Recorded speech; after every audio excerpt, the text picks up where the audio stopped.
Hello. Ahem. Hello. Taking a picture of me? No. Video? Videoing. Huh? Dad's just sitting there, doing nothing, just driving.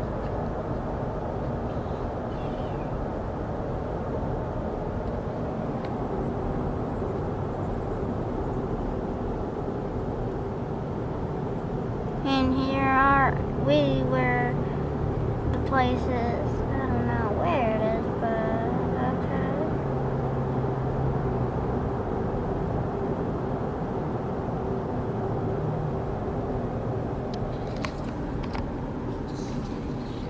okay. Look, my new sunglasses. You like them? If you like them, subscribe to this video. Have a nice day.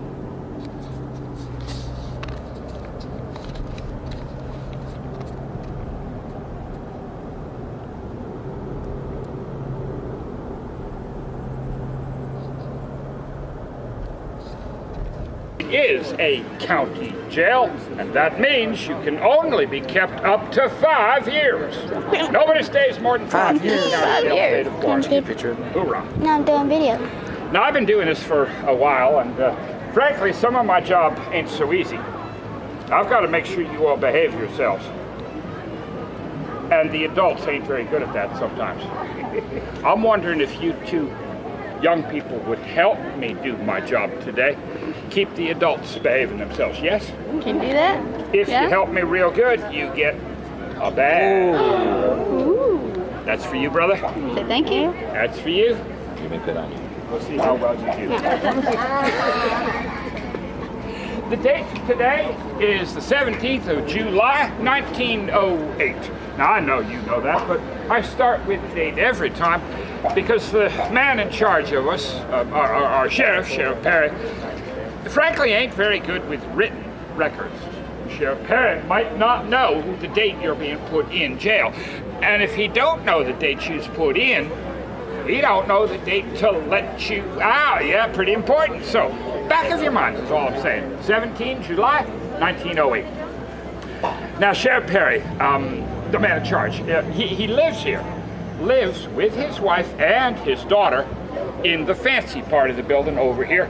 Actually built for Sheriff Perry the same time they built our jail, 1891. We're not allowed in Sheriff Perry's part of the building. Certainly ain't going through the front door. That would be, well, a bit much. But we have a back door, my friends. It's perfectly good. It's in the back of the building. I'll be bringing us around there in a minute. When we walk, I'm going to ask that you kind of keep up with me. I ain't going to go too fast. When we stop walking, this is the important part. Let's be this close together. I don't have to shout. Well, frankly, I don't smell as bad as I did last week, I guarantee you. I think everything will be all right. Okay? We're in this together, my friends. We're all going to jail. I just happen to know a little bit more about this one than you do. So you stick with me. Let's do it. Let's go. We're heading this way. Stop your video. Video that. Those eyeballs on the noose and nowhere else. Boys must be looking at that noose up top there, because if they're looking anywhere else, they might catch sight of all you girls when you pop up in the windows upstairs. Inside staircase, the girls go up inside so they can see the hangers from a spot where, quite simply, the boys don't see the girls, don't know the girls are here, don't know nothing about no girls. As far as you're concerned, there are no girls. School the way they remembered it when they were here. As a matter of fact, on the back wall, there are some photographs of the class taken at that reunion and the class roll. The school itself was built sometime before 1763. During the first Spanish period. Very good, Johnny. The school is built of cypress and cedar with handmade nails and wooden pegs. This is the oldest wooden structure in St. Augustine, and it has never been reconstructed. The first pupils were Menorcan. They came here to learn English. Now we learn arithmetic and other stuff as well as reading and writing. Some boys and girls learn their arithmetic, Johnny. Johnny did not do his homework. He hasn't learned his 6 times multiplication table, Jack and does. that's why he's wearing the dunce You know you're cap. 6. But Professor, I had to chop wood last night to bring to school. I see. It costs 12.5 cents a day for us to get our learning. If our parents don't have money, we bring wood for the fire or food for the professor and his family. And what do we call that kind of arrangement, Johnny? Barter system? That's correct. 12.5 Well, you cents do a know day. your economics. However, you'll wear that dunce cap until you learn your 6 times table. Boy, if this school taught fishing, I'd make an A easy. Young man, this is no laughing matter. For a lot of stone years in August. Well, guess what? When I looked up Coquina, I found out it was really boring. This is me. No one can get me. Look at my glasses. Oh, Sheriff. Didn't like my It's only thing. like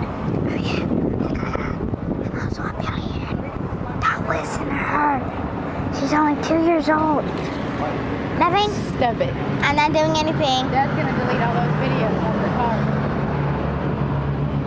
If they're not good videos, I'm your editor.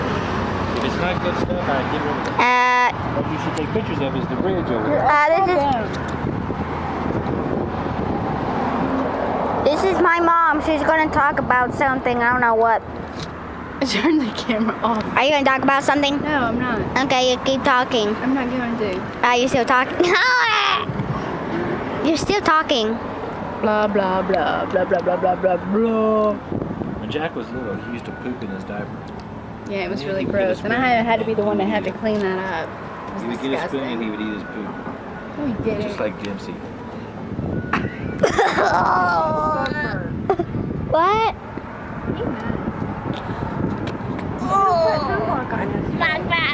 Got it. Alright, no more videos. I'm not kidding. Turn it off. This is Jack signing off. And this two girl and boy, I don't know. So do that again. Let's pretend there's No, no. because the phone. Come on. This is Jack reporting. We're going to sign off. And also this girl right here is cuckoo. So I'm going to sign off in 3, 2, 1. Begin. Okay, so we're looking. I'm almost done. And we're looking and looking. Mr. Flagler's first hotel. The big tall smokestack was for the generators that created all the power for the building. The generators and all the wiring in the building was done by Thomas Edison himself. This building had electricity 4 years before the White House did. One of the generators actually on display at the Smithsonian Institute in Washington, D.C. Now, electricity was so new that Mr. Flagler had to go out and hire people to go around turning light switches off and on because his guests were afraid of being electrocuted. Those same guests were the richest people in the world. You had to book the entire season to stay here. That ran from December to April, Christmas to Easter, and it would cost you the equivalent today of $250,000. Whether you're here for 1 weekend or the entire season, same amount of money. No refunds.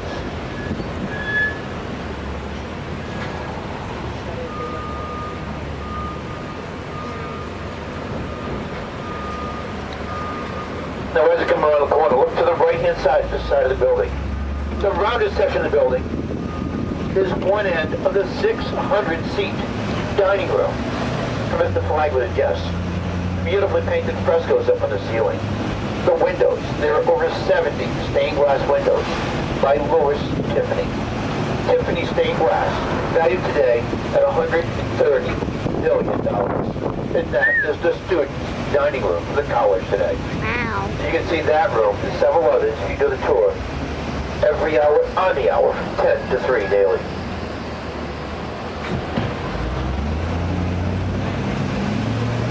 Now if you look to the right, the side of the building, notice those horizontal lines going across.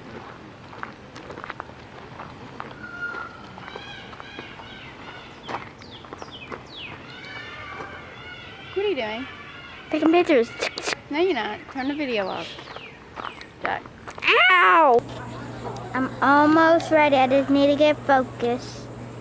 And got it. I got it. You just take a picture? I did. Okay. Good. Come on. I know he's got video. I did not. Video right now. Let me see. Turn your camera around. Let me see. Why? I just want to see. It's right now on the picture thing. Oh. I can't tell. Can you flip it for Why me? should I? You're just trying to Why should I? Why should I? You little trickery. Okay, here's the deal. No souvenir at Ripley's if you're shooting video. And shoot. Got it. No, I'm not. I took a picture. Take a picture instead of a video. Is that a video? Got it. No, I didn't. Yes, I did. Let me see. No. Are you on video? No. I know on pictures. How can you let me see the back? Uh-huh.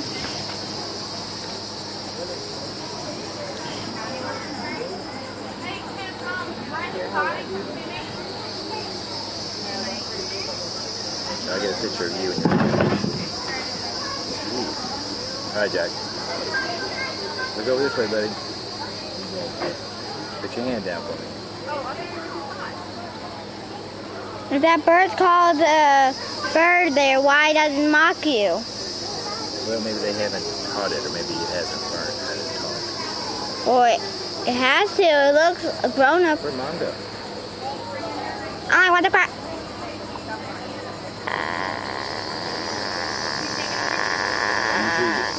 Don't let your video keep running, Jack. There's nothing going on. Do you hear me? What? Yeah. You're on video, right? Look at him. Oh my God, look at him. That's hilarious. Look at this guy's moving. Ready? I got most of the gangs here. That's funny. They all went around the right side. You know why? They all went around this way because he's a big grump and this is his corner. So everybody had to drive west. All right. Can y'all hear me up in the Jeep seats? Way on the bridge? That's good. Sort of finale, what I do is I reach down and flip a little switch up here and the bridge tilts over and keep your cameras ready.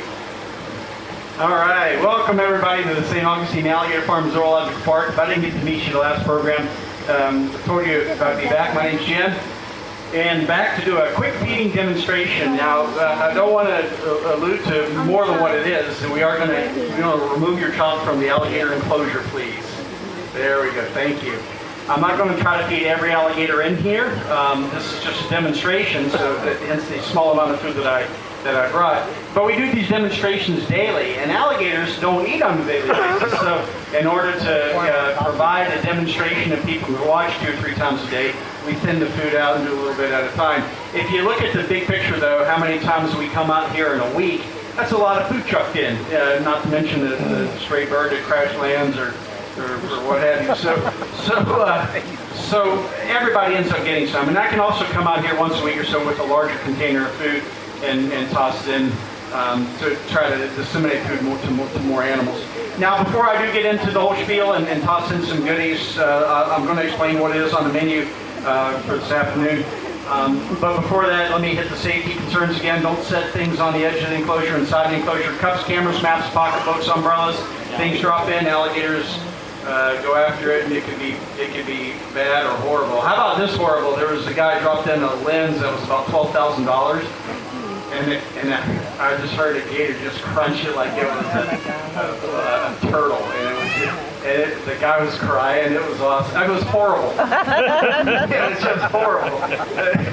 So yeah, I warned him. I'm like, man, you better kept changing lenses. That's what you get. So some things we can get out, and some things we can't. So. Now, what I am tossing in today, it does need a little explanation. In fact, you probably saw me doing the 11 o'clock talk in here with alligators, and I had those little biscuits in my little belt pouch. Believe it or not, and know this is not some kind of jazzed up dog food. This is, when people ask me, they go all the time, hey, what you feeding them? And I say, hey, it's alligator food. And they're like, yeah, smarty britches. it's not alligator food because I'm feeding the alligators. This was research from the ground up. This is something that we spent a lot of time on, probably no tiny sum of money, and it is just that. It is alligator food. This is basically we call it crocodilian diet, but it's a large pellet. It's the same thing you have access to in the machines, it's just a larger piece. And this was designed to meet the nutritional needs of alligators and crocodiles. This is the majority of the food that the animals on the property here get. I like it because it's fortified. It's a balanced diet. Alligators, even though they can grow up at these commercial alligator farms just eating dead chickens all the time, you're not raising an alligator for health when you do that long term. Alligators, even though they're carnivores, are used to eating a lot of different things. And in fact, if you were to look in the belly of an alligator as big as some of these in the wild, you'll find mostly insects, and you'll find birds, other reptiles, amphibians, crustaceans, and all sorts of things. So they're really designed to have a little more of a variety, even though it's all kind of meat-based. So that's what this pellet meats. I also like this nugget because when we throw it on the water, it floats for a while. The alligators can usually see where it hits, and they'll go for it. And it's easier to spread it out, and I'll start chucking it in and try to make sure a lot of them get the opportunity to eat. So whenever I go out to feed an area like our swamp where we have several hundred alligators, you throw this in, it floats across the surface of the water and spreads out, and you can actually make sure all your alligators have the opportunity to get some. If I throw a bunch of dead rats in and half the rats sink to the bottom, I don't know what alligator is going to find it, if an alligator is going to find it, and very difficult to drag off the bottom. So with the dry diet, it's a little bit easier, and they like it. I would have lost that bet when we moved to this food. I thought, man, these alligators aren't going to like this, and I've got some alligators in here that actually like the dry diet better than they like the dead rodents or something. Speaking of dead rodents, I got some of those too. Yeah. I'm not going to come out here without some things that resemble, well, alligators aren't going around eating white rats all the time, but this is a little more, a little similar to what they're going to get into the wild. We like using what we refer to as whole food items, basically meaning that animals. And we use whole animals because everything in this rat is valuable to an alligator, not just a piece of meat, but the bones and the guts and the skin and all that is actually very valuable. And also it's something for them to sink their teeth into, and it's a little more enriching. And also I can feed this sometimes to alligators on land. Now, I do want to tell you, alligators aren't designed by Mother Nature to accept dead rats that are flying from the sky and land in the dirt beside them. They don't hunt like that. So some people like to laugh at the alligators when I throw it to them and they don't get it right away. They're not made for that. They're good at lunging out of the water and grabbing things on the water's edge and things like that. But they lose sight of it when they get so close to it, so they have to try to feel around for it. With eyes on top of your head, looking down on the ground is not really an option. It's kind of like if I stuck a brownie to the back of this kid's head, and he's going to go, man, I smell brownies. It sure smells good, but you can't find it, right? Because your eyes are on the front. Okay, you'll go like that, but you get my point. If you're an alligator, you're going to go like this. Right? Okay, so, and they're also not designed for picking food up off the ground, so even though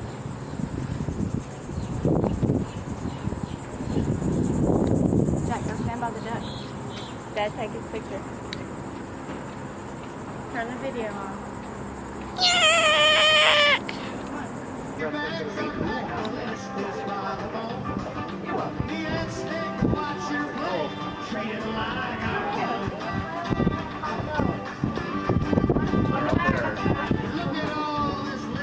Is there any of them up there in the front, guys?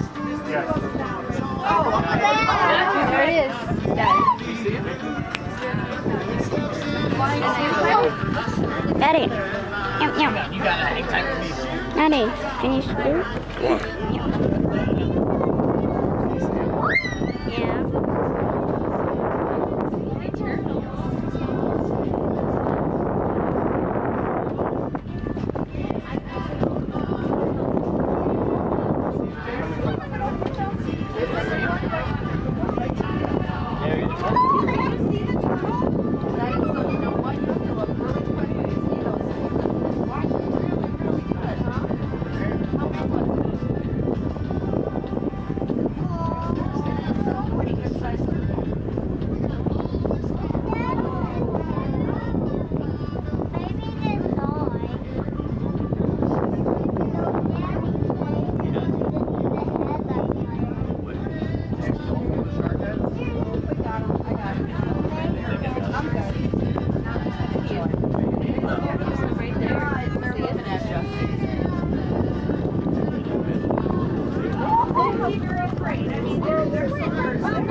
Pictures there, Jackson?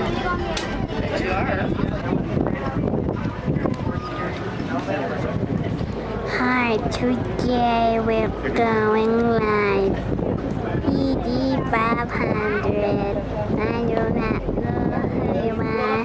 So straighten your name. What's your password? What's your name? What's your username? Where do you live? Where do you live? I don't know. Did you just say that?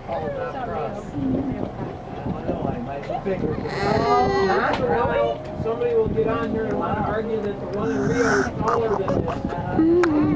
It's higher in the air, but it's on a mountaintop. It's only 130 feet tall. This one is 208 feet tall. It was originally intended to be 215 feet tall, but when the FAA called the bishop that was building it and said he had to put a red blinking light on it, he said, no, I'm not going to do that. So he shortened Originally they were building across here out of wood, and in 1964, last big hurricane that came through here, Hurricane Dora, tore it down. Bad hurricane. So when they decided, You're going to probably come up the steps.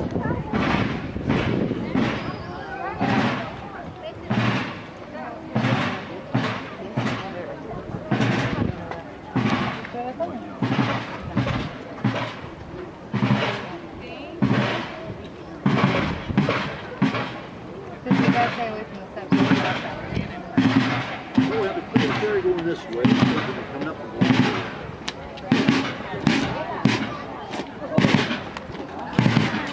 okay, go this way. Soldier coming this way.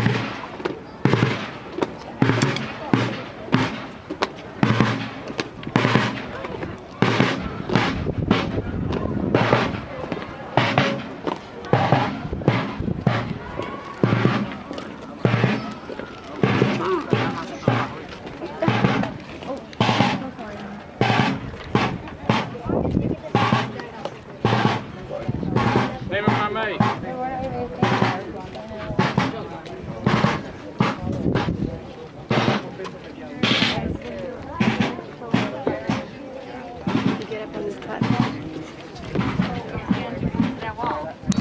We ask while you're up here on the gun deck, please do not sit, stand, or climb on the cannons, cannon carriages, or the shell stone walls of the fortress. When you hear the call to come to your ears, please do so. This will be very loud. If you have any small children, make sure they cover their ears or cover their ears for you. Not yet, we'll tell you when. We also ask that you stay behind the line with the cones here until we declare the gun safe at the end of the drill. Once we declare the gun safe, you will be welcome to come across the line, ask questions, take photos, but not until you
like sticking a knife into cheese. Pretty cool stuff. So if the enemy can't knock the walls down and they can't climb over them, the only thing left for them to do is to cut off supply lines and starve out the people inside. And since that is the only good plan of attack, the Spanish knew that it was going to happen and they were ready for it. Almost all of the rooms downstairs were used for storage of the food, gunpowder, ammunition, and other military supplies they would need to make it through a siege as long as 2 months. Because that's how long it would take for help to get here from Havana, Cuba, the next nearest Spanish town. So they had to be really smart about how they used all their supplies. A well-trained cannon crew could go shot to shot on one of these guns in less than a minute if they had to. But if we fired all of our cannons up here really, really fast, we would run out of supplies in 2 weeks. Then we have to run up a white flag and invite the English in for tea. So the Spanish did the math. They figured out how much gunpowder they could store, how many cannonballs they could store, how many cannons they had up here on the deck, and how long they had to wait. And they figured out that if each cannon fired about once every 15 minutes, they could make their shot and powder supply last that necessary 2 months. So they come up with a long, drawn-out siege drill. You'll see that our officer will call step by step by step the commands to load and fire and clean the cannon. Historically, it would have taken them close to 15 minutes, although we have cut it in half from the original Spanish drill. It keeps the soldiers focused on what they're doing, and it makes sure every shot counts. Now, when you're only watching one cannon do this slow drill, it might not look quick enough. But remember, they could put over 60 cannons all the way around this gun deck. Every cannon is going to be at a different stage in the drill to keep up a nice, constant rate of cannon fire to hold the enemy off away from our posts. And this is a successful strategy. The Castillo has been through 3 major sieges and several smaller attacks, and it has never lost a fight. And that is due in part to the drill that you're going to see our soldiers do today. And the reason we were able to successfully demonstrate this drill for you today is because of our volunteers. 2 of the soldiers you'll see dressed out against you today are park rangers like myself, but the rest of our soldiers, or anybody you see in the khaki shirts, they're all volunteers. They're folks just like you who came here as visitors one day, saw what we do, decided they wanted to get involved, they come here on their days off and donate their time to bring history to life for you. So please join me in a round of applause for our volunteers.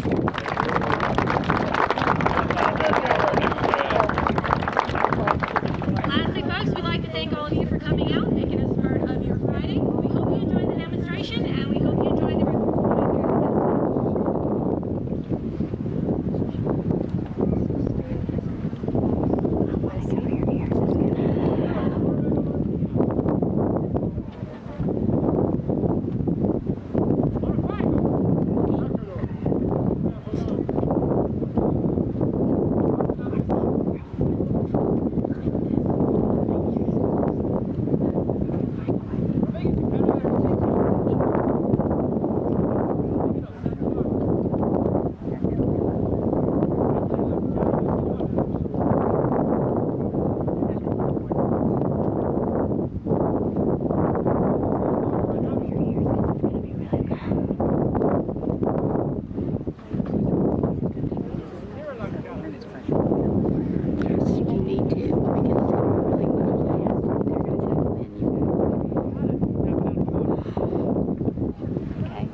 Why do I need